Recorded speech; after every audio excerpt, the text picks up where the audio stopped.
right, let's get about required minimum distributions. And I am gonna flip over back to my other screen. Yep. And we're gonna look at required minimum distribution. So I like AARP's version of this. You can play around with it a little bit, but you can see Lizzie's $2 million.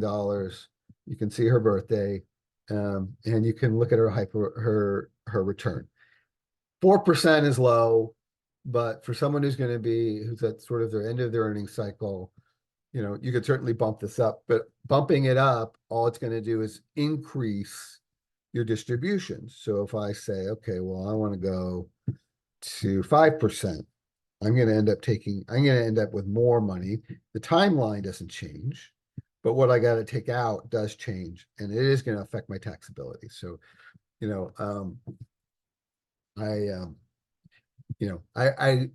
I would look at what you think is reasonable. Look at the kind of portfolios you're in.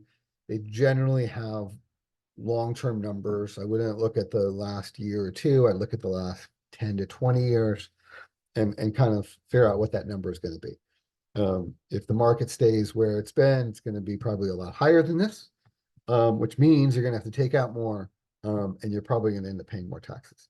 But if you're interested in doing your own calculation, please go. You can go to AARP. I trust their calculation, and I think it's good, right? So what we're going to see here, and let's just stay on this for a minute. So starting in 2048, she's taken out a lot of money, over $200,000 a year for the next 27 years, right?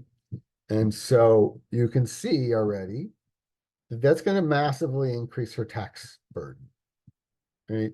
So she's not going to get 220. She's going to end up paying a good portion of this back in taxes, right?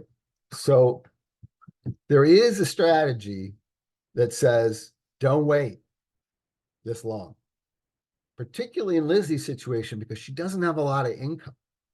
If you remember, in the next 10 years or the next 12 years here, she's going to be working and making $47,000 a year, and not making her bills. And so it does make us all feel safe when we have this big chunk in the market.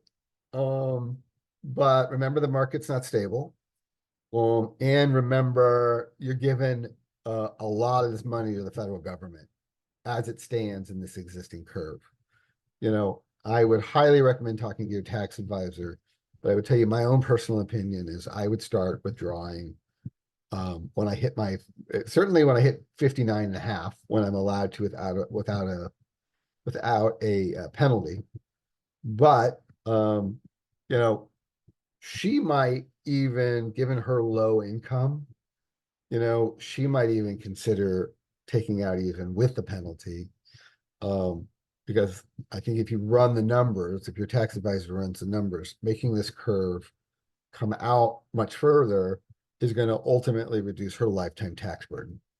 Because $2 million is a lot of money, but given 20, 30% of that to the government in terms of income taxes, that's only leaving her really with $1.3 million to $1.5 million, $1.7 million, somewhere in there.